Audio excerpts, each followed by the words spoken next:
Hello and welcome to this live virtual session brought to you by People Matters and Qualtrics. I'm your host, Pallavi. As we look ahead to 2023, the only thing that seems certain for most organizations is the ongoing uncertainty. Strategic and operational priorities may be fuzzy, but one thing is extremely clear: we need to focus more on people. Right now, companies need to look at the essentials, finding and retaining and keeping customers and retaining their key employees. Knowing how to do this, however, can be a slightly difficult, especially with competing priorities and intense pressure. And this is where Qualtrics comes in. Qualtrics is a leader in employee experience and is the creator of the experience management platform, helping more than 18,000 organizations across the globe closely tune into the needs of their customers and employees, and then rapidly and confidently take the appropriate next right action to meet their expectations. So, why are we discussing the critical role of managers in the organization today? Throughout the employee journey, from onboarding to exit, there are a myriad of experiences that impact outcomes such as engagement, productivity, well being, and retention. Your managers play a pivotal role in the employee experience and influence almost every key driver of employee engagement. In an ever evolving world of work where employees are expected to do more with less, how can HR empower their managers to proactively intervene with data driven decisions in the moments that matter? To talk about how manager effectiveness can shape a high performing team in Southeast Asia and India, we have the pleasure of hosting Lauren Huntington. We have the pleasure of hosting Lauren Huntington, Head of Solution Strategy Asia Qualtrics. Would like to take a minute to tell a little bit about Lauren. Lauren is a highly experienced organizational psychologist with 13 plus years of experience in working with C-suite and senior management across industries to enable their human capital strategies. She has previously worked at SHL, including during its ownership by CB and Gartner, as well as Deloitte Human Capital Consulting. Prior to this, she's worked in internal specialist and leadership in HR roles. Lauren has an intentional focus on emerging economies. She started her career in Africa. She's been living in Asia for the last 4+ years and is currently based in Singapore, having delivered on-site to clients in 16 countries and remotely to many more. Lauren has a deep expertise in the intersection between human capital and technology, with specialty in employee experience, talent management, organizational design, and change management during digital transformation. Lauren holds two master's degree cum laude. Her first was in organizational psychology, and her second was in innovation studies through a leading business school. Pleasure to welcome you, Lauren. Thanks so much for having me here today. It's a particularly interesting topic I think we have, and one that I get asked a lot about. So a lot of my day-to-day in the world of Qualtrics is talking to organizations of various sizes and across various industries about, how is the world of employee experience changing? So how are the demands of our employees shifting and changing, and how do we need to respond? And a lot of these conversations end up coming back to this conversation about the manager. So how do we drive more manager effectiveness? How do we drive more manager involvement in the employee experience? But how are we also mindful in that process that our managers have a lot going on at any given point in time? And so we need to do this in a way that is seamless with their objectives rather than feeling like we are loading them even further. So today I'm hoping to share with you a very sort of Asia-specific lens in terms of what are some of the trends that we're seeing in this part of the world, and share with you examples around how am I seeing customers of mine respond in being able to deepen their employee listening, respond to employee concerns using the manager, but at the same time making sure that we're actually leveling up the manager as part of that conversation and that discussion. I'll be walking us through some research and some different frameworks, but also very open to questions from the audience. So after this, we'll do a little bit of a showcase where we'll bring some of this to life in a demonstration, and there will be some dedicated Q&A time. So as you're thinking of questions, please feel free to put those through on the chat, and we'll get to as many as we can during the course of today's discussion. So you'll be introduced, well, I'll be leading the discussion in terms of the research, and then later on in today's presentation, you'll also be introduced to Li Ching. So Li Ching is one of our engineers here at Qualtrics, and she'll be bringing to life in a very practical example some of the theory and some of the practices that I'll be talking through conceptually. So let me start by setting the scene for this conversation. Now, as an organizational psychologist, the past 3 or so years have probably been some of the most exciting and frightening times when it comes to employee experience. So we've seen radical reinventions of workplace policies. So things like going more remote, flatter organizations, becoming more agile in our ways of working, moving more towards gig types of work, incentivizing individuals more on skills than on outputs. So we're seeing some serious macro shifts when it comes to our human capital policies. And I think it's important for us to recognize that, a number of these shifts are experimentation. So there isn't an enormous amount of data yet to really understand the consequences of all of our actions, and particularly the longer term efficacy and the longer term impact on our employees of some of these big changes that we're making. Now, this sort of unprecedented time of change has really led organizations to think carefully about how do they understand whether or not some of these changes are really having the types of effects that they're hoping for. So we saw that one of the practices that really ramped up during the past 3 years is the amount of employee listening that's happening. So over 64% of organizations have said that they are doing more when it comes to the voice of the employee. So that means gathering more employee opinions at various moments that matter across the employee journey, using different types of data, structured and unstructured, from voice of employee, and really understanding whether or not these practices are resonating, whether they are disengaging, and also whether or not they're enabling. So whether or not people can still be productive, even with all of this change afoot. Now, this has almost created a new set of data in the organization, which we call the employee experience data. So many of us on the call, HR professionals and practitioners, are really comfortable with our HR operational data. So we know, for example, how many people we need to recruit, how long it takes us to recruit them, what our performance ratings are, how long people typically stay in jobs, how many people are promoted, how many people leave our organization.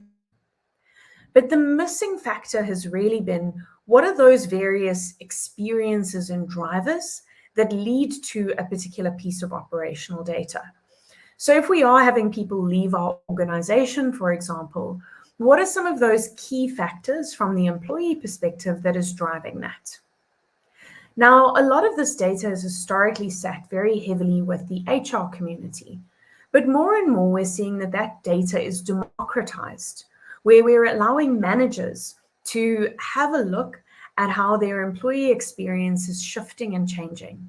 And we're putting more responsibility on the managers to influence a number of these different drivers. And that's what we're going to be talking a little bit more about today. So I'm going to be drawing on some specific research throughout today's conversation. And I'd encourage you to have a look at this full report, because I'm certainly only going to be touching on a couple of findings. So this is a landmark study that is conducted every year by Qualtrics across a number of different countries, industries across the globe. And we have a sample of over 10,000 employees, specifically from our APAC region, which represents over 11 different countries, including India and a number of Southeast Asia countries. Now, these findings are really telling us a lot in terms of how employee experience is shifting, but also the knock-on effect that that's having onto our managers. And that's really going to be the topic we're going to be deep diving today. So one of the first findings that I want to call out from the most recent study is this concept of this experience gap, particularly between executive leaders and frontline. and how we're seeing that widen significantly. So let me walk you through the stats here. So here you can see a comparison between 2022 and 2023 of the overall levels of individual contributors, our frontline managers, our middle managers, and our VPs. Now, you can see a sort of sliding scale when it comes to how engaged individuals are feeling. So certainly the lowest levels of engagement we're seeing are at our individual contributor level. And the highest levels of engagement we're seeing are at the VP level. Now, why is this interesting for today's discussion? A lot of the actions that we expect managers to take to improve individual engagement or employee engagement actually happen at that frontline level or that frontline and director level. Now, these particular middle managers are being asked to do a lot more on the basis of that voice of the employee or those individual contributor sentiments. But at the same time, they often struggle to get resources for this. And why is that? Because their own experience is of being relatively engaged. And when they ask for more resources from their middle management or from their VPs, those VPs, if they're going by their own subjective feel that engagement isn't an issue because it isn't an issue for them. It isn't necessarily an issue for those around them in the executive team, which means it's a struggle for those frontline managers to get the kind of resources that they really need to be able to get that individual contributor experience to be far more positive in our organizations. Now, of course, we see a lot of sort of research suggesting that there is this quandary that our managers sit in, where they're squeezed between what the leaders expect, which is more productivity with less, and people to be innately engaged and want to show up for their work, and individual contributors who are getting far more discerning about their workplaces, who are coming to the workplace with those customer grade expectations in terms of every aspect of their experience. So they're needing to often feel like they are catering to competing priorities. One around where employees, for example, might be asking for more work-life balance, where executive leaders are asking for individuals to lean in more and stretch more, particularly in challenging times. So they often really feel quite stuck in the middle of these two groups. Now, a lot of the focus has therefore been on making sure that our employees are more engaged. But even when we make progress with engagement, we see that even our employees that are engaged can still leave our organizations. They can still be at very high risk of burnout, and they can still feel that they don't necessarily belong in that organization. Which means that sort of role of the manager has become even more intensified. Because if we really want to look at that holistic view of employee experience, the manager no longer needs to be concerned simply about that engagement score. They also need to be thinking about things like well-being and burnout, sense of inclusion, or as we like to sort of talk about it, more of a balanced scorecard of outcomes that really help us understand the health of the overall employee experience. Now, one of the very useful frameworks we can use in this space is the EX25. So this is a very well-researched and validated model based on over 150,000 responses across 20 different countries, where we looked at 500 different questions that you could ask employees and looked at some of the strongest correlations that exist. And what we found is in today's world of work, firstly, we need to move towards that healthier and more balanced scorecard of outcomes when it comes to EX. So yes, we need to look at engagement, but we also need to look at experience versus expectations. We need to look at intention to stay, inclusion, and well-being. And if these are KPIs that sound really familiar to you, so things that you are held accountable to improve upon and to drive as strategic imperatives within your organization, then those 25 drivers you see on the left-hand side are the areas that are going to be the most impactful when it comes to being able to progress against these various indicators. Now, what's interesting about these 25 is if we look at them in a bit more detail, we can see that a lot of them are very strongly influenced by the manager. So in this particular illustration, we're seeing here that in blue are those aspects that are very strongly influenced by the immediate manager. Those that are in black are somewhat influenced, and those that are in gray are maybe slightly lesser influenced by the immediate manager. But I think that this visual really helps us understand how impactful the role of the manager is in engagement, in the experience gap, in intention to stay inclusion and well-being.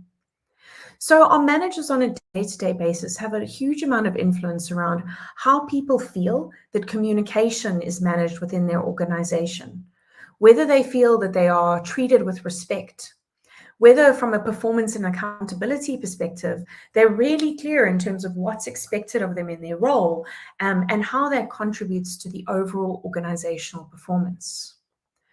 Managers are really critical when it comes to creating that sense of psychological safety, where teams feel not only that they can voice up safely, but also that they feel that they can put ideas out with fear of retribution.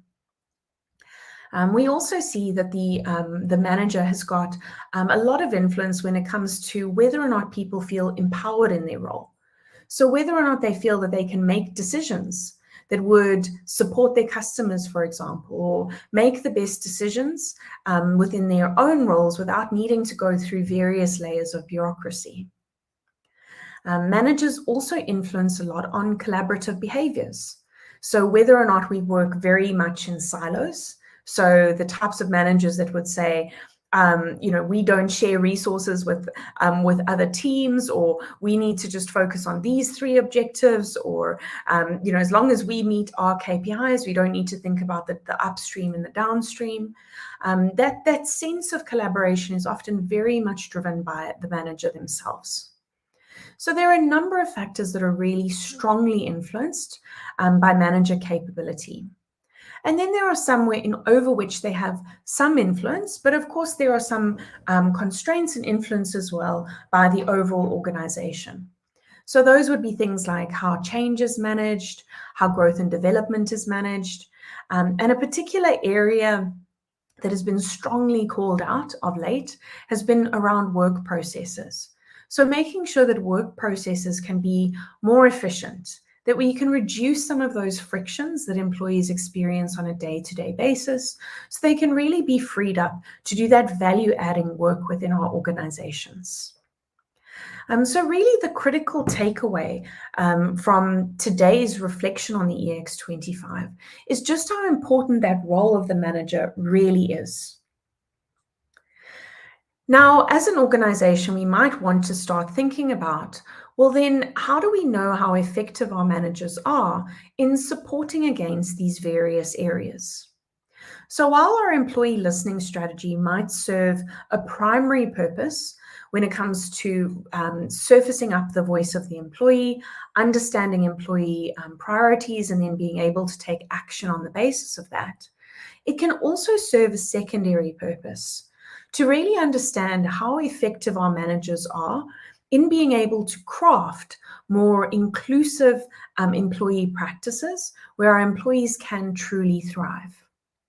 So many organizations like yourself represented here today might be doing some regular listening with their employees. So they might be doing something like an annual employee study. They might be doing things like ongoing pulsing on a quarterly basis, or maybe even weekly pulsing with their employees to really understand how that sentiment is shifting and changing. But there are some very specific questions we can ask here to understand how much accountability our managers are really taking in creating or closing that experience gap. And you can see a couple of example items here. So things like, my manager role models effective collaboration with other teams, or I have open and honest communication with my manager. My manager inspires me to do my best work, or I'm encouraged to come up with better ways of doing things? Also, do I have a clear understanding of what is expected of me? So these types of questions can be really useful in understanding whether or not managers are playing their part when it comes to closing those employee experience gaps. Because more and more in the world of employee experience, we're repositioning the role of HR as a facilitator of that process. So not necessarily the owner that needs to take every single action, because simply HR is not equipped to be able to close all of those experience gaps, both from a capacity and a capability perspective. So HR really needs to focus on a couple of key strategic initiatives that are less influenced by the manager, or that the manager has less control over. So if we look at some of those aspects, which we looked at in gray here, those might be things like trust in the executive leadership team. So that's where, as HR, we might be strategically investing in leadership development, succession management, and so forth.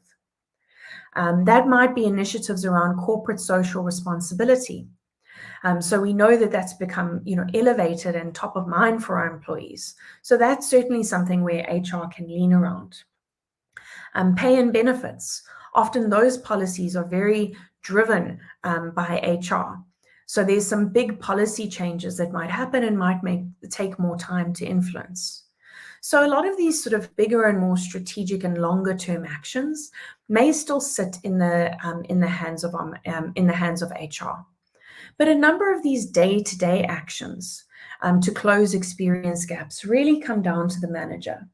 So if, for example, we want a better experience when it comes to performance and accountability, making sure that our managers, or we get the perspective of our employees as to whether the managers are giving them that clear understanding of what is expected of them. Now, it's only in this way where we're seeing both top-down actions, so big strategic longer-term actions, as well as bottom-up actions. So actions at the team level that are facilitated by the manager and the team, that we can really see those experience gaps close, and we can really see those significant leaps when it comes to creating more breakthrough or differentiated experiences. So this is where we sort of see the conversation and employee experience evolve to be a shared accountability of everyone. So yes, HR is the facilitator, we give the processes, managers are accountable, and over time we even think about how can we get our teams more committed and involved. So we might even have items here that encourage team involvement. So if, for example, if we look at our balanced scorecard of outcomes, one of the things that we really need to improve upon is inclusion. Then maybe one of the questions we need to start asking back to the team is, what are the types of actions that you've taken personally outside of your day-to-day role to ensure that we have a more inclusive work environment? Now, you'll probably see some really interesting findings here, where actually people feel that, say, for example, their senior leadership or their executive leadership have shown strong commitment to inclusion.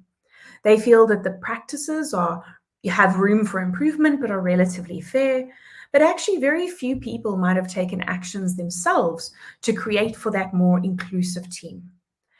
So really this conversation around manager effectiveness is partially around how do we actually create more of a shared accountability for our experiences at the workplace.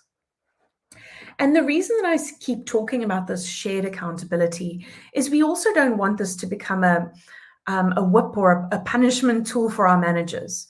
So another thing that they're held accountable for that they don't feel equipped to undertake. And the reason for this is we're actually seeing that although our senior managers and leaders are some of the most engaged within our organizations, there are also some of those that are at the highest risk of burnout. So these are the populations that really are being asked to navigate organizations through some unprecedented waters. They're being asked to be multi-skilled in new ways, where it's not just important what you do, so what are the outcomes that you get for the business, but it's also important how you go about them. And we're going to see a bit of that in the later demonstration as well, where, yes, as a leader, I might need to work on my ability to look at financial reports, for example, but more and more that's becoming automated, or I can use interesting tools out there like ChatGPT to allow me to take some of that and create a great narrative around that. So some of those hard skills are really being deprioritized, while there's this higher focus on leaders leading with empathy, for example, which is not easy for them to do when they often feel like that they might be trying to pour from that empty cup, where they themselves have had to navigate so much change over the past few years that they're feeling that impact of that change fatigue. So it's really important when we're thinking about, why managers are so important in this process, that we're not putting all of the burden on them, and that we're giving them the right tools to be able to prioritize the types of actions that they need to take. So one of the common pitfalls we see in employee experience programs is we give managers way too much data, and we expect them to work on all of the low areas when it comes to employee experience. Now, this can be a really dangerous practice because it can lead to that feeling of really, or that feeling for managers of being very overwhelmed. So what we rather want to do is we want to give managers a really user-friendly way to be able to surface up what are those key opportunities for them to close experience gaps that have the biggest impact on the outcomes that they care about. So, for example, potentially I am managing a large call center. We know that in call centers, intention to stay is a critical issue. So for managers, that staff turnover, that difficulty in consistently having to recruit and upskill new individuals, that's where a lot of their challenge lies. So we want to go back to that manager and involve them in the employee experience conversation by saying, you need to take this on, or here's a whole range of new data that you need to work with, but rather by saying, if we want to work together around this business challenge of wanting people to stay with the organization for longer, then I can partner with you to surface up at a regular basis what are those 2 to 3 key actions that you could take that are really going to help you reduce that turnover, so that actually your overall workload can be lightened by making sure that you keep some more of that institutional knowledge and you reduce some of that unwanted churn. So really making sure that we're giving managers tools in this process where they can easily surface up priorities and easily surface up priorities that correlate with the business outcomes that they care about. And that's part of what you're going to see in the demonstration that's coming up from Li Qing, is how we can start to do that. So how we can translate that voice of the employee into specific analytics and then be able to surface up those priorities for managers and guide them towards actions that they can take very easily that should become part of their ways of doing things, which will also allow them to close those experience gaps close their experience gaps as part of their day-to-day versus as feeling like it's something additional that they need to do. Now, often, we get some pushback in this space to say, is this really a great time to be investing in employee experience or more employee listening? And I want to sort of reflect on some findings that we had during pandemic. So one of the key things that we get asked is we're having this era at the moment of polycrisis, where we are seeing that, managers have to deal with all of these external pressures, whether it's, economic, talent workforce instabilities and so forth. So is this really a good time for voice of the employee to be top of mind for managers? Well, let's look retrospectively at a really great example of a disruptive event being the pandemic itself. So here you can see a study of over 17,000 employees across 26 different countries, which looked at the difference between those organizations that didn't actively listen to their employees during pandemic times, that or did not listen at all, those that had listening programs in place but paused them because of disruption and uncertainty during pandemic, and those that continued on with that employee listening and with that co-shared accountability between HR and managers to close those experience gaps. And you can see the difference between these three groups against a range of factors like engagement, intention to stay, resilience, how safe I felt to return to the office, well-being, and how and whether or not I felt equipped to face various obstacles. And you can generally see that those organizations that consistently listened during the pandemic were more had employees that were more engaged, more likely to stay with them for the longer term, that felt more resilient, that felt safer to return to work, and felt that their well-being was really protected. So this idea that if we have so much change going on and we have all these sort of crises coming together at once, that it's actually an opportunity for us to lean out when it comes to employee experience is probably an assumption that we really need to challenge with our executive leadership teams. Because we're seeing that those organizations that really intentionally focus on employee experience are seeing the returns. And those returns are both people returns and business returns.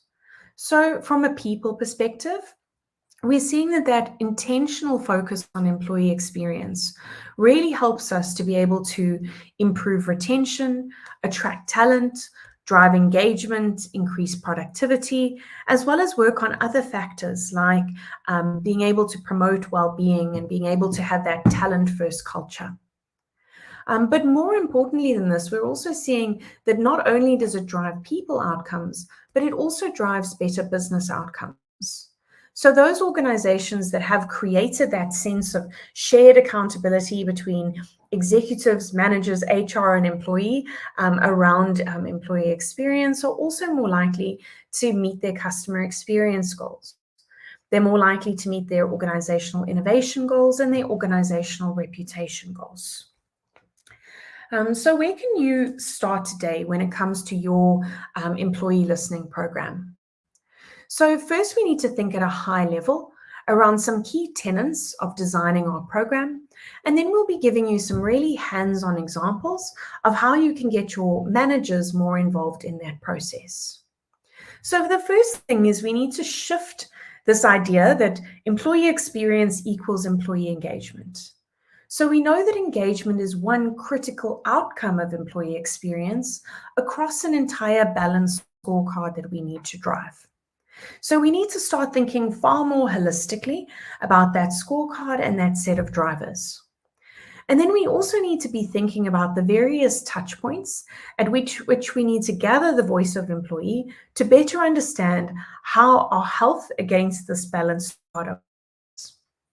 So we really need to understand that if we're only checking in with our employees, once a year or once every 2 years, or we decide, as in the graph you saw before, that it's too disruptive at the moment, we're not going to listen for a while, that actually there's an enormous amount of that experience data that we're missing out on. And that experience data helps us understand all of those daily interactions and touch points that drive this entire balanced scorecard of outcomes, and that ultimately allow for those positive knock-on effects into things like customer experience, innovation, and organizational reputation. So how I'm working with a number of my customers across the continent in Asia is moving from some of their traditional employee engagement programs to more modern employee experience programs. So the first is making sure that we have that more holistic measure. The second key trend we're seeing is moving towards more continuous and connected listening. So rather than having a number of disconnected studies run by different silos within HR, actually having a holistic strategy there and looking at different ways of surfacing up that employee experience data. We've seen some great advancement in the types of analytics and the types of prescriptive insights that are possible, and you're going to see this in action momentarily from Li Cheng. Now, the last two is really the crux of some of today's conversation about putting the manager at the center of employee experience. So previously, this was very much a centralized HR-driven initiative, where once a year, HR would report back on an employee engagement score, for example, and make a commitment to 2 or 3 big rock actions that they might be taking on behalf of the organization. Now, there may certainly still be that role for some of those longer term actions, but we also know that employees are expecting far more immediate action when it comes to voicing up of concerns. And that's where we can really put the manager as the hero or the front and center of closing experience gaps.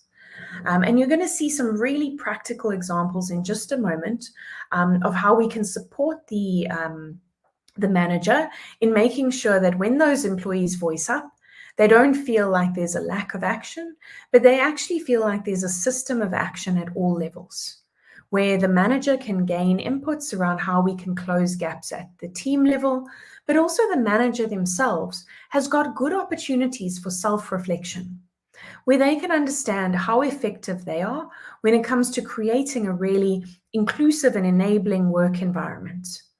Where they can crowdsource different ideas from their team around how they can close those experience gaps, and where they can also reflect deeply on what are some of the competencies and skills that they may need to develop as managers to be more effective on delivering that superior employee experience.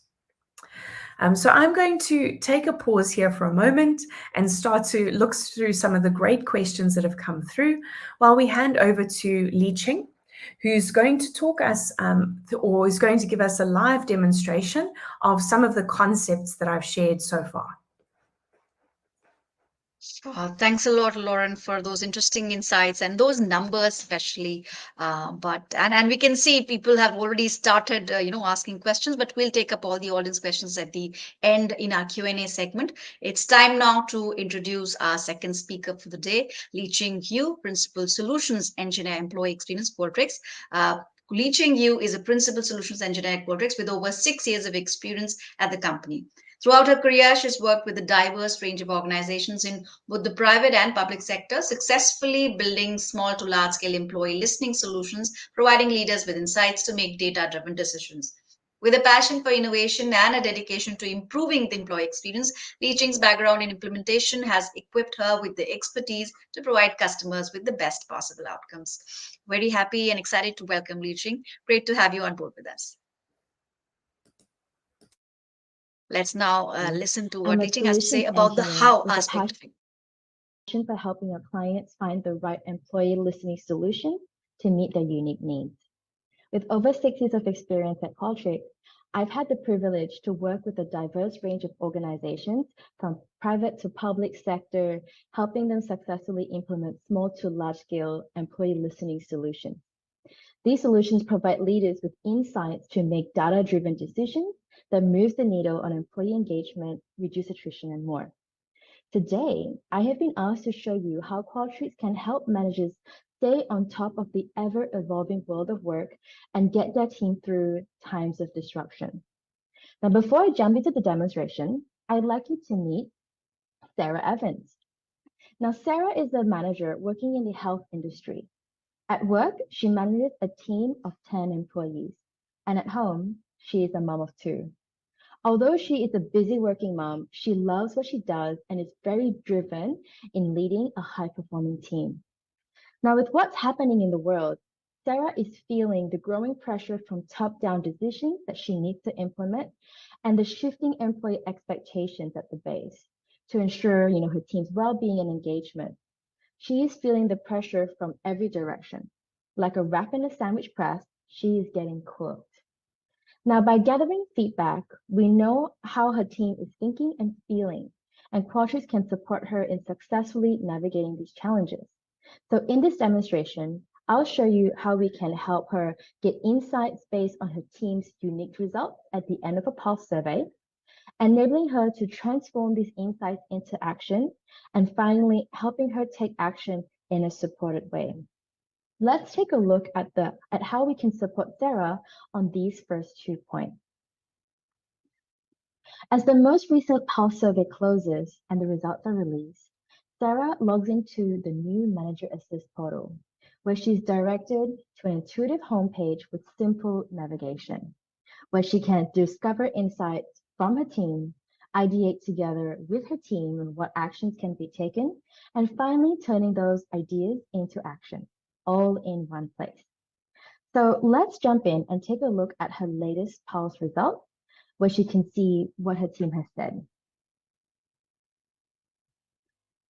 Give it a moment for it to load, and it's ready. So here she can see her latest Pulse dashboard from her team. Scrolling down, she can see how her team measures against the 5 key KPI, which is consistent with our EX25 framework. Looking across the board, she can see that her team is doing well across the 4 KPIs: employee engagement, experience versus expectation, intention to stay, and inclusion. But what's lower compared to the rest is well-being, with a score of 68%. Although it is 2 points higher compared to the Australian benchmark, it is a drop of 11 points from last year's results. So this is something that she's really wants to dive a little bit deeper into. Looking further, the dashboard automatically surfaces the top areas, the top focus areas that are driving the well-being score. It highlights her strength. These are areas to celebrate and are doing really well. So looking at her first point here, her team feels safe to share their opinions freely without fear of retaliation. And that's great because this demonstrates that they feel psychologically safe, which is a great foundation to build upon.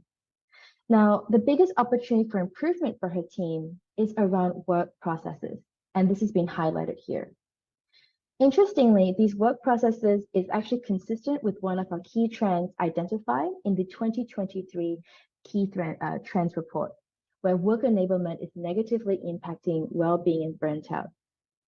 What's so special about these focus areas is that they are specific to Sarah and her team's results. They are not generic and across the organization. It is specifically for her and what she should focus on. So Sarah decides to do something about it. When she clicks on improve, she can crowdsource ideas with her team, or she can be directed to create an action plan in a guided way, or she can do a combination of both. So let's start by looking at the ideas board.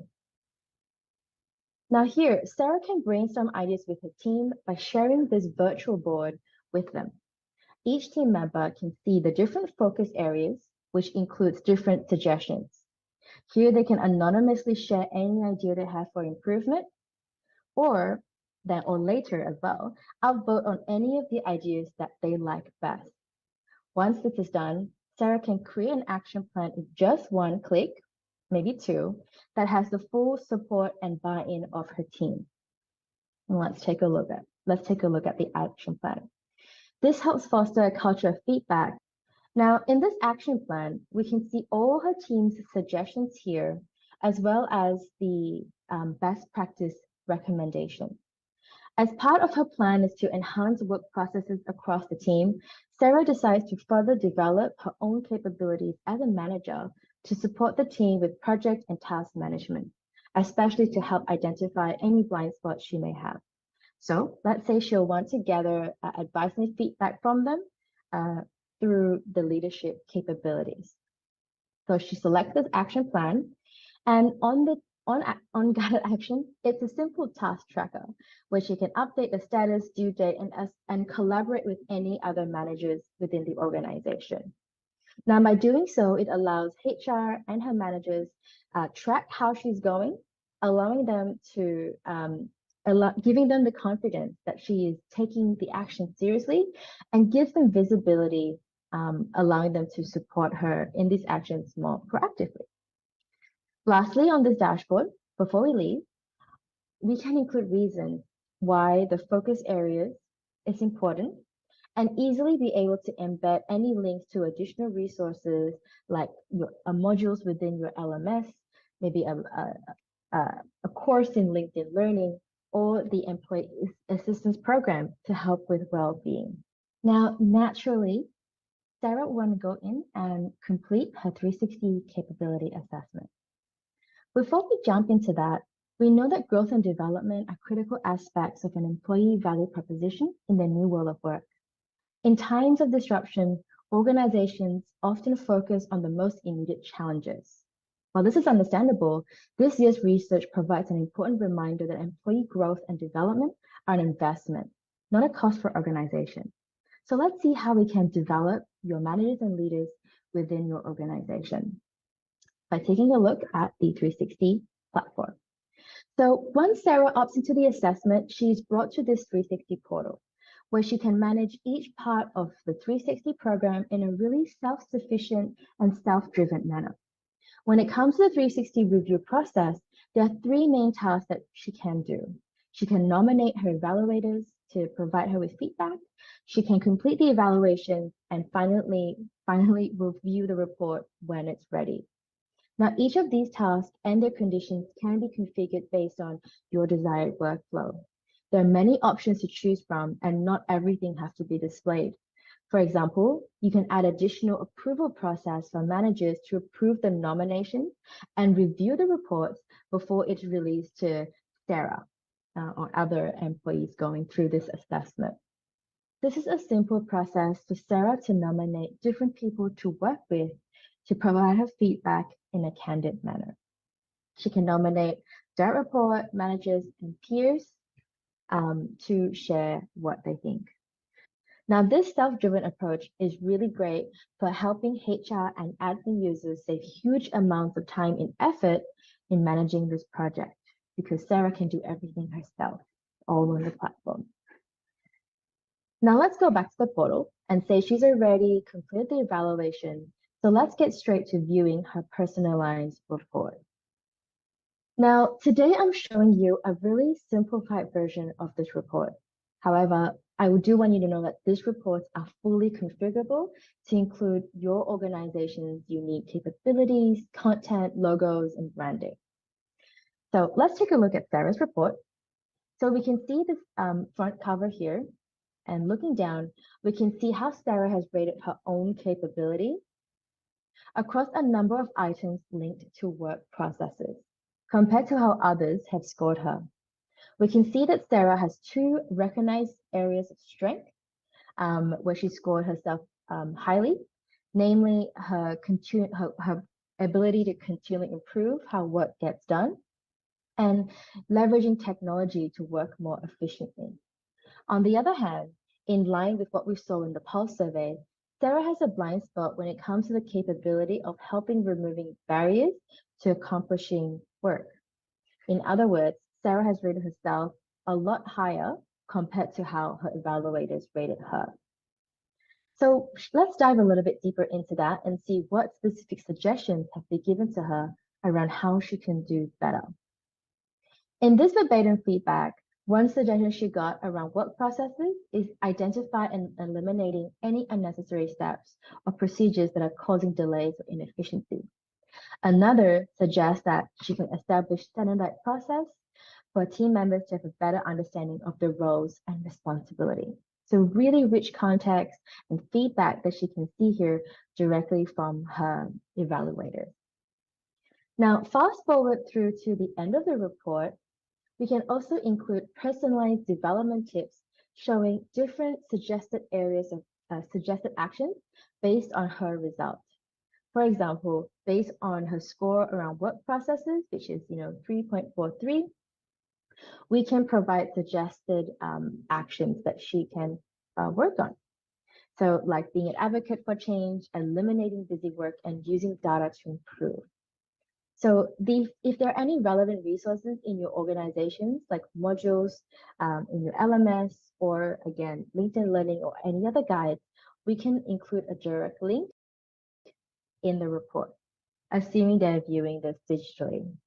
Now, if she's scored really well and in the green zone, then instead of suggested actions, we can also congratulate her for doing an amazing job, and job well done. So with this combination, we can see that it's super easy for Sarah to take action on improving her team's work processes and moving the needle on well-being and ultimately engagement. Now, in addition to these personalized reports, The Qualtrics 360 solutions also includes dashboards that presents all the results from all subjects reported in aggregate. This is incredibly informative for HR and L&D leaders on other strategic talent management initiatives, such as L&D strategies, succession planning, with the ability to also track and trend these improvements over time. So we can see if the investments made are actually helping improving the capabilities of our leaders. So for HR and admin users, Qualtrics has the expert-built methodologies and guides to support the successful setup of an employee listening solution with the added flexibility of customizing it.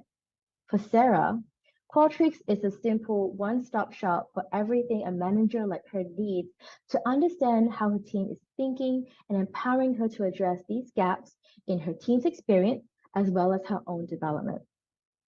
Thank you for listening. Well, thank you so much, Lee Sheehan, for presenting those insights. And now that we know the different aspects of manager effectiveness, let's now quickly take a few questions that our audiences have shared with us. The first question that we picked up is, while we talk about the critical role of managers and leadership, what are some best practices that you would like to recommend, Lauren, on building a leadership culture and, most importantly, a leadership pipeline? Mm-hmm. So I think this is a great question from the audience. Building up a leadership culture and a leadership pipeline, I think, is top of the HR agenda for a number of CHROs. And I think the first thing that I just want to say on this is, a leadership culture is something that is experienced versus something that is designed. So I think often, we start with putting some values on the wall and things like that. But actually, if we really want to understand if we're living and breathing the type of leadership culture that we're interested in, we need to start by thinking about it from the employee perspective. So maybe if you can just pull up the screen there as well, I can share a useful model as well that can help us answer this question a little bit more. So I spoke earlier about the EX25, and there were a couple key drivers that are important for us to keep an eye on. So things like trust in our leadership and things like trust in our manager. And also embedding some of those manager effectiveness scores that can really help us understand whether or not our managers are building those inclusive, engaged types of teams that support our employees' well-being. Now, what you saw in Lee Ching's demonstration is really taking that to the next level. So not only do we want to hear the organizational voice about whether or not we're building the type of leadership culture that we want, but we also want to give leaders the opportunity to reflect deeply against different competencies that are going to support them in that outcome. So often we really incentivize and select leaders based on what they do and not how they do it. So we spend a lot of time saying, okay, if you're a sales leader, for example, what is your last sales performance? What is your next sales performance? And then those that have the highest sales performance are those that then form part of the leadership pipeline. I think we're seeing many organizations move away from this mentality because, yes, we need some hard metrics and we need people to be able to demonstrate what they're doing, but we also need them to demonstrate how are they going about doing that. So yes, I might be the top performing sales individual, but have I gone about that in a way that puts customer focus top of mind, that shows good communication between various teams, that has good ethics? So did I get all of those deals in the right way by following the right types of processes to make sure that I have sustainable business? So really, when we're thinking about our leadership pipeline, we should think about not just what have those various leaders achieved, but also how have they achieved it? And really early on, start to incentivize people to reflect deeply on those types of competencies that they would need to build up to be eligible for our leadership pipeline. And in order to do that, we want to be getting multiple opinions and viewpoints. So this is where a tool like a 360 can be very powerful, where instead of just saying to an executive, okay, nominate your top 3 successes, let's actually get some useful data. So let's look at the manager effectiveness scores of those various teams over time. Let's launch some 360s against a leadership capability framework and understand from an employee's perspective, from colleagues' perspective, whether or not that person is truly collaborative, whether or not they really live and embody the kinds of values that are important to us. So making sure that we're still taking that data-driven approach, but that we are thinking not just about what people are doing, but also how they're doing that and how that's being experienced on the ground.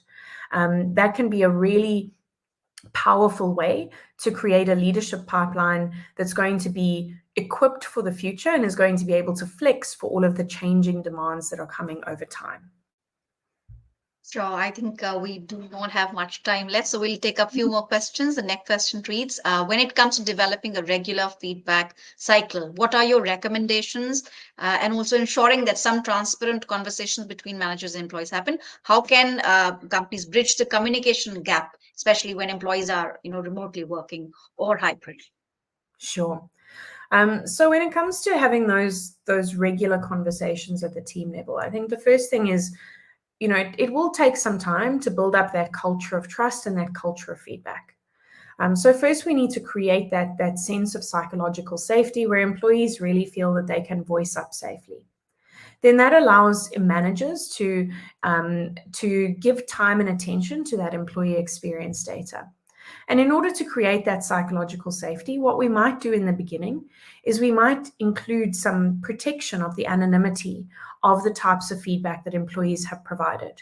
So for example, what we do in Qualtrics is if there are any less than, say, 5 responses in a particular group, the manager is not able to drill down into those specific responses. So that's important because then the conversation between the manager and the team is about what do we as a team need versus, oh, what is that thing that Lauren is complaining about, which can become, a very confrontational conversation. So rather what we want to equip managers with is really understanding what are some of those key priorities from an employee perspective that are really going to make a difference on the outcomes that you care about. And you saw Li Ching, really work through that example of a manager having a look at some of their team pulse results, surfacing up some of those opportunities for improvement, and then actually involving their team in the action planning process. That really helps that transparency because, again, it's that sort of co-ownership where I voice certain things up, but then I might also get involved in some of the solution there. And then creating some accountability against tracking against those various action plans. Now, I think the second part of the question there is some of the communication gaps, especially when employees are remote or hybrid.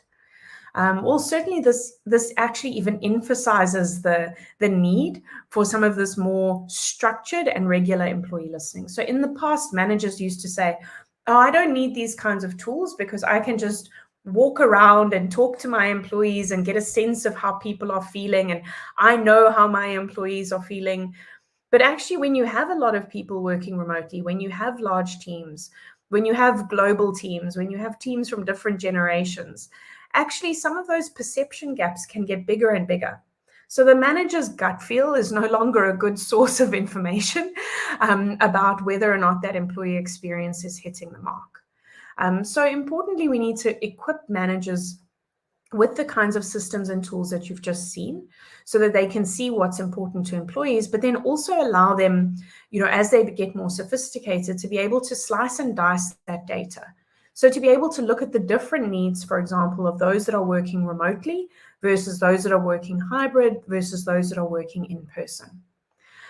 So what we see, for example, is that maybe for employees that are working remotely, there needs to be far more work done around sense of belonging. Versus those that are in the office, it might be more around work-life balance or other aspects. So giving managers some of those tools that they can look at with more granularity at that data to really understand how they can not just do, say, a one-size-fits-all, but actually look at maybe tailored solutions for different parts of their team. Sure. And before we let you go, any final comments, any key takeaways that you would like to share with us from this session today? I think the key takeaway from this session is, we want to involve our managers more in employee experience. But we don't just want to throw this at them as another task or thing that they have to do. We want them to understand the business value of this. We want to equip them with the tools and processes to make it really easy for them to do. And we want to fundamentally make sure that we're also protecting them in the process from burnout. So we're making sure that we're surfacing up key priorities that will make a difference, and that we're equipping them with the type of insights that they will need to build up themselves as managers, so that they can be more effective as managers, and that they can also be considered for some of those future positions in the organization, where probably employee experience is going to become more and more important, because attracting and retaining talent is becoming more and more challenging. Thank you so much for sharing your expertise and your experience with us. Thank you once again. And thank you, Li Jing, also for sharing those presentation with us. With this, we come to the end of this session. Also would like to thank our partner, Qualtrics, for helping us lead this discussion. And on this note, we close the session. Thank you, everyone, for sharing those interesting questions. It's been a pleasure hosting you all. Thank you so much.